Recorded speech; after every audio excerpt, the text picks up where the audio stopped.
past several months to kind of inspire, especially the young people in the United States, to reach for these lofty goals and work hard and look what you can accomplish.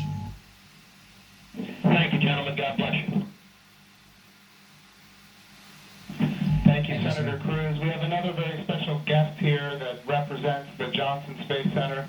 And of course, it's my good friend from the House of Representatives, Dr. Brian Babin.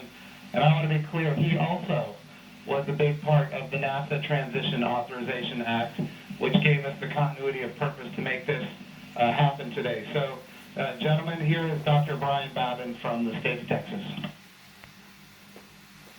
Thank you. So great to be with you guys. I was at the launch yesterday. I just want to say a huge congratulations. And, there was a thunderstorm that blew in about 30 minutes or 45 minutes or so before liftoff. And it was in doubt there for a minute, but it was just an enormous achievement. I just want to say thank you for you guys. Really appreciate what you're doing for America, and the crew that's already been up there, Chris, and your two fellow Russians. To give you a great big thank you as well. I have a son who is a Navy SEAL, and I want to thank you for your service there too, Chris. And also, I would like to just see what I know you said that the craft, the Dragon, handled very well. I want to see how it compares with the space shuttle. If one of you would address that, I would appreciate it.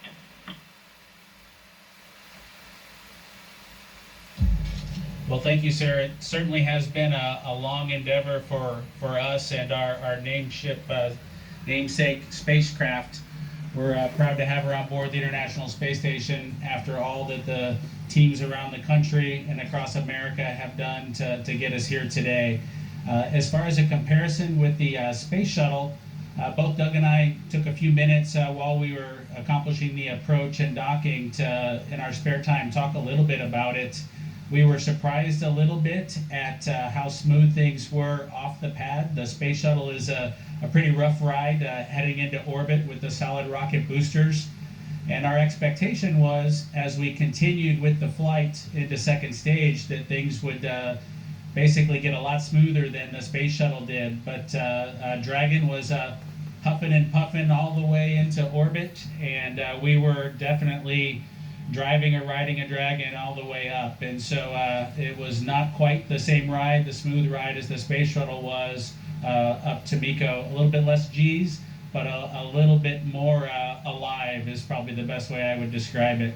Anything else, Doug? No? Sounds good. Bob, what is MECO?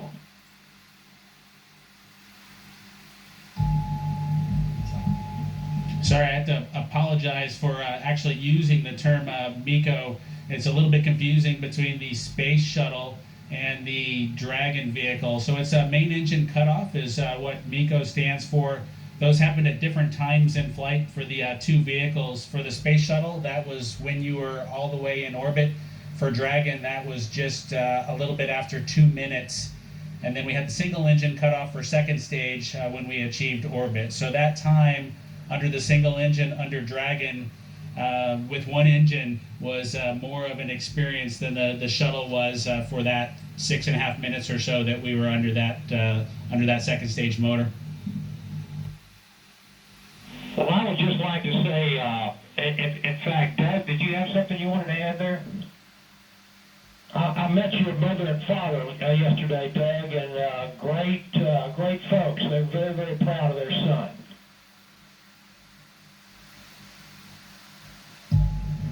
Yeah, that's pretty cool. Hopefully they enjoyed the launch. I know for parents, it can probably be pretty nerve-wracking for them to experience a launch. This was their third, so I'm glad everything went okay, and hopefully it was a good show. We haven't obviously heard or seen any video yet, but we're looking forward to seeing the launch replayed sometime. I can assure you that it was a great show. It was one of the treats of my lifetime, I would have to say, and many other folks that were sitting there looking all across the country and even the world. And I can tell you, as Senator Cruz said, we've gone through some really rough times over the last few days, and to have that successful launch, the public-private partnership between NASA and SpaceX, and you guys being so well trained and having it go off without a hitch was a tremendous blessing for our country. And I can't tell you how many emails and communications I've gotten from people that who were so disturbed by what's been going on, transpiring around the country, to have the great news and the wonderful liftoff and everything going without a hitch. So I just want to say God bless both of you. Thank you so very much. Bless the rest of you folks up there as well. We thank our Russian partners. And thank you, Chris. Y'all are all in our prayers, and we're looking forward to seeing you successfully complete your mission and back safely on Earth. God bless.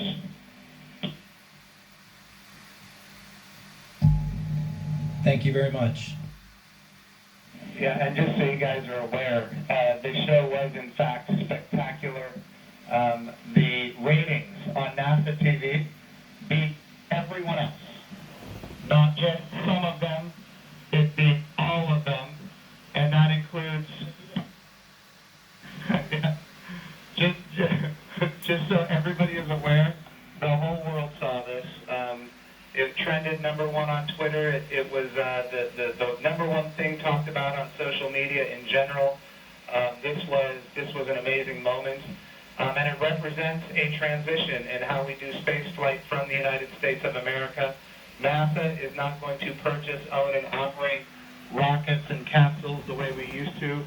We're going to partner with commercial industry for access to low Earth orbit, and those partnerships are going to enable our providers to get customers that are not NASA and drive down our costs. And we're going to have numerous providers that are competing on cost and innovation and safety. And we're going to have more access to low Earth orbit than ever before.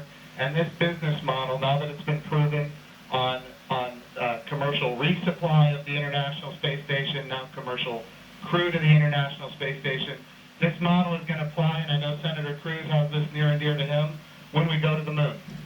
And of course, when we go to the moon, it's going to be done because of the great people here at the Johnson Space Center and so many other centers across the United States of America. But when we go to the moon, we're going to land on the surface of the moon with commercial landers. And of course, we're very proud of the Commercial Lunar Payload Services Program being managed right here out of the Johnson Space Center as well, so that we can take small payloads to the surface of the moon. And all of this is leading up to an amazing day where we have humans living and working for long periods of time on the surface of the moon, but doing it with a purpose. And that purpose, of course, is to go to Mars. Humanity is going to explore more and be able to go further than ever before because of the public-private partnerships. We all know that if the government is creating the demand and the government is creating the supply, we will always be limited. But when we have partners that are interested in exploring commercially and doing the things that are necessary, to get capital investment, then we're all going to end up better. So I want to just say the whole world saw this. This is a new era in human space flight, and we are so grateful for the service of not just our 2 astronauts that embarked on this mission, but the 100,000 plus people that participate in it, in this mission, and everything from the suppliers to the main contractors, to the NASA team, the SpaceX team. What an amazing day for our country and, in fact, for the world. I'm going to turn it over for a second to my deputy, Jim Morehart, who's been a great deputy at NASA.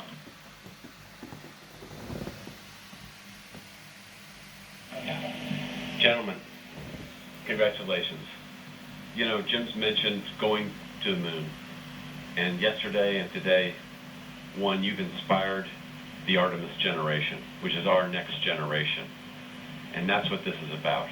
It's really bringing the children that we've got and our grandchildren forward So they'll be the ones that are going into deep space. This is the dawn of a new era, and we just thank you for being at the beginning of it. Thank you so much.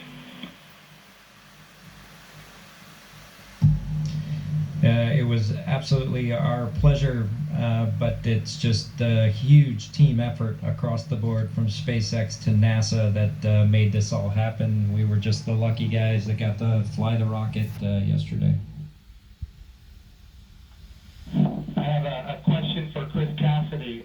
You know, our crew here decided to be about 3 days late.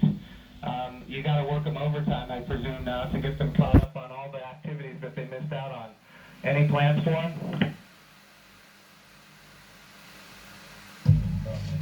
Well, the day they missed out on was a good one for them to skip. It was Saturday house cleaning, but I took care of it for them. We'll catch up next weekend. But in all seriousness, we've got a few things to take care of tonight. Make sure we're all safe and we know the plan in case something bad happens. And then we're looking forward to some operational stuff later in the month. Maybe we'll get outside and do some spacewalks. And our efforts in these coming weeks will be in that effort. So we're all super excited to have 2 more crewmates to the Expedition 63 team. Awesome. And of course, here in Houston, this is the home of the astronaut office, and the Johnson Space Center is led by Mark Geyer, and I'm going to turn it over to Mark for a few comments. Thank you, Jim. Hey, it's great to see all of you there. Good to see you, Bob and Doug. I know we talked a few days ago. You look a little taller than I remember you. And but I also want to thank Anatoly and Ivan and of course Chris for what you guys have been doing since you all arrived. And I know there's been a ton to do, and you've been really busy, and I appreciate that. So I also like this visual of our international partnership. We have had a tremendous partnership with Roscosmos, and we will continue to do so. But it is nice to see crew arrive from this side of the space station. So that was pretty cool after 9 years. I did have one question for Chris, though. What might you do to ensure that Bob and Doug stay longer? Do you have any strategy there?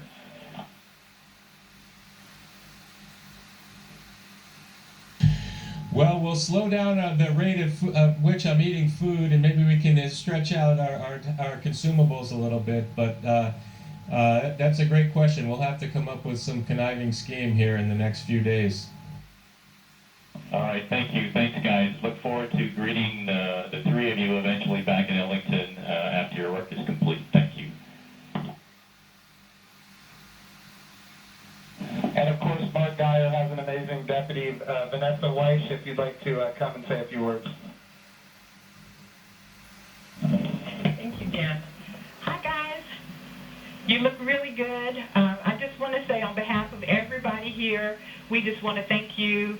It was an amazing launch, and we love seeing the docking. You guys all look really good. Just thank you for all that you're doing, and we can't wait for you to return, but not too soon. Station wants you to get a lot of work done, so looking forward to all of that. But thank you, and God bless. Thank you, Vanessa. We appreciate that. All right, we also have with us Steve Jerzik, who is the Associate Administrator for the agency. For people who don't know what that is, that, of course, is the Chief Operating Officer of the agency. But he also ran the flight readiness review for this mission. He did really an amazing job, and I can't say enough about his leadership at the agency. Steve, if you'd like to say a few words, ask a few questions. Hey guys, it is just great to see you all on the station. I can't tell you how my adrenaline shut down when you guys opened the hatch. I've just been on edge ever since yesterday, and the weather cleared. I can't tell you how great it's been to see you on station. It has been a team effort. I felt like the last 2 years I've kind of been part of the team, working through issues, and it's been a heck of a year and a half with Demo 1 and the in-flight abort test, and working through issues like parachutes and the escape system, and I just could not be more proud of the team for getting to this point. It's amazing, and you obviously have been part of that. I really appreciate you all showing up Washington, D.C. at our reviews, and because the last thing we do at those reviews is look at you all, because you guys are the risk takers, and make sure you're okay with where we are and where we're headed. So I really, really appreciate that. I really appreciate your active participation in that. And I could not be more, like I said, more proud of the team, and congratulations. And it's awesome to see you guys on station.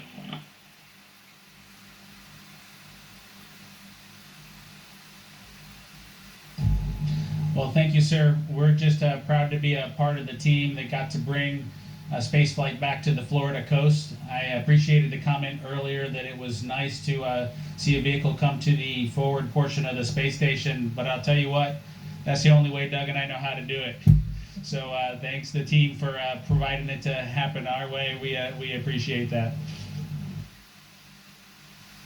Well, Bob and Doug, just so you're aware, I'm being given the wrap signal. Doug, did you have something to say before we wrap it up here? Oh, no, sir. We're just happy to be here, and Chris is going to put us to work, and hopefully we will fit in and not mess too many things up. I have no doubt that you guys are going to do amazing work. I just want you to know that the president came to the launch and the vice president came to the launch. About half the cabinet was at the launch. We had members of Congress and members of the Senate from both sides of the aisle. And this was an amazing moment of unity for the nation. It was an amazing moment for the whole world to look up. In the midst of the coronavirus pandemic and some other challenges, we were able to have this very, very special moment where we could all look at the future and say that things are going to be brighter tomorrow than they are today. And you and the NASA team and the SpaceX team gave us that opportunity, and for that we are so, so grateful. I would also be remiss as the NASA administrator if I didn't promote what comes next. And of course, this is the beginning. We are now launching to low Earth orbit again, but we will soon be going to the moon. We will be going to the moon sustainably with commercial partners and international partners. We're going to use the resources of the moon to learn how to live and work for long periods of time. Ultimately, we're going to take all of that knowledge and we're going to go to Mars. And of course, this time when we go to the moon, we go with a very diverse, highly qualified astronaut corps that includes women, which is why we call the program Artemis, named after the twin sister of Apollo, and she, in Greek mythology, was the goddess of the moon. This is the beginning. There is so much more to come, and I'm glad that our representatives of the Johnson Space Center are here because we're going to be asking them to fund this project. And what an amazing day that you guys have given us. So thank you from not just me and the people here, but from the United States of America and people all around the world. I'm more popular on Twitter than I've ever been, and it's because of you guys. Thank you.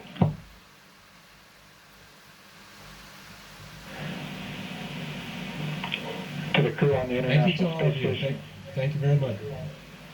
Hey, Chris, we ask that you just hold your position for a few minutes. There's, of course, a number of photos we'd like to take.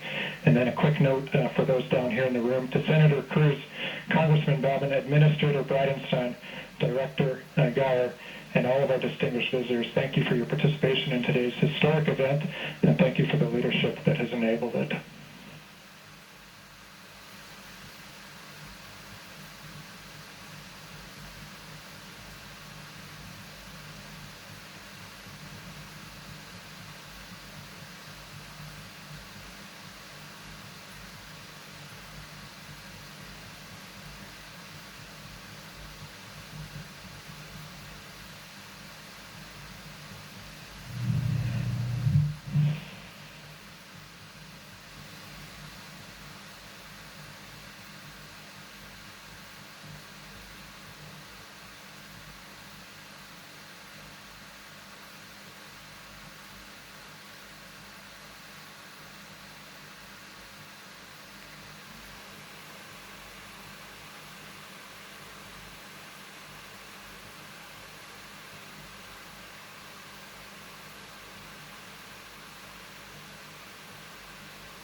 Station, this is Houston ACR. Thank you. That concludes our event as we count down to 20 continuous years of humans living and working on the International Space Station.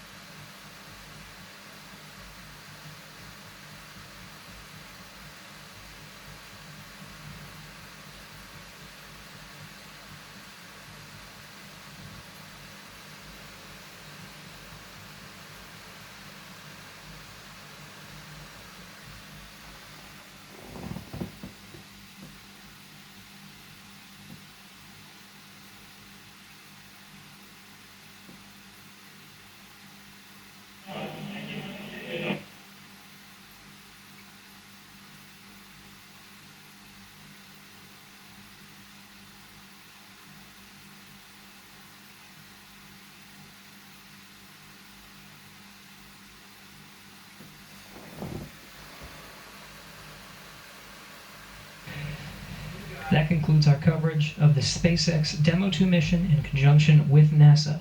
On behalf of all the teams that participated in this mission, from Hawthorne to Houston to Mission Control to the Kennedy Space Center, this is Mission Control Houston.